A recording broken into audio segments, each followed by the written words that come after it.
ঘরে যদি এক বাটি ময়দা থাকে তাহলে এরকম লেয়ারযুক্ত খাজা খুব কম সময়ে বানিয়ে নিতে পারেন। খুব সহজ পদ্ধতিতে আমি দেখাবো বানিয়ে, একটাও লেগে থাকবে না। এক বাটি ময়দা আর একটু লবণ দিয়ে দিচ্ছি স্বাদ মতো, দিয়ে ভালো করে একটু মেখে নিয়ে অল্প অল্প জল দিয়ে একটা ডো বানিয়ে নেব।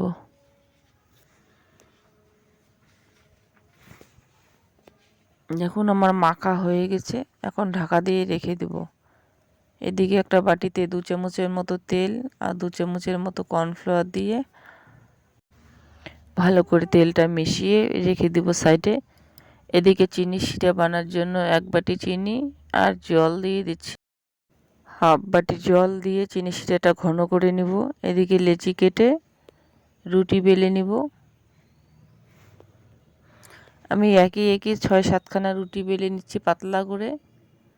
এদিকে চিনি শিরা একদম ঘন হয়ে আসছে, এখন সাইডে রেখে দেব।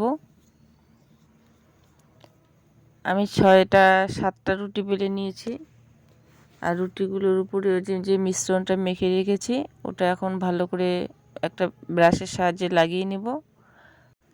ময়দাটা ছিটিয়ে দিব। এখন ময়দা ছিটিয়ে দিয়ে একই রকম করে আমি 6খানা রুটি দিয়ে দিচ্ছি।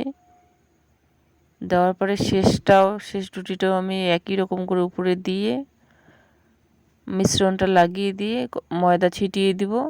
দিয়ে একটা ছুরির সাহায্যে পিচ পিচ করে কেটে নিয়ে এভাবে রোল করে নেব। নিয়ে নিচ পাশটা নিচের দিকে লাগিয়ে দিতে হবে ভালো করে। দিয়ে আমি একটা বেলে দেখাচ্ছি, একই রকম করে এভাবে 2টা আমি বেলে দেখাচ্ছি। দেখুন কতটা পাতলা রেখেছি। এদিকে কড়াইতে তেল বসিয়ে দিয়েছি। তেলটা যখন মিডিয়াম গরম হয়ে যাবে তখন ছেড়ে দিতে হবে। রুটিটা ছেড়ে দেওয়ার পর একটা ছাঁকনির সাহায্যে একটু নাড়িয়ে দিলে কিন্তু সব লেয়ার খুলে যাবে। উল্টিয়ে পাল্টিয়ে কিন্তু হালকা লাল করে ভেজে নিয়েছি। এখন আমি নামিয়ে নিচ্ছি, নামিয়ে তেলটা ঝরিয়ে নিচ্ছি। একদিন বানিয়ে কিন্তু 1 মাস পর্যন্ত কৌটোয় ভরে রেখে দিতে পারেন। আমি একটাতে ছিঁড়ে দিয়ে দেখিয়ে দিচ্ছি।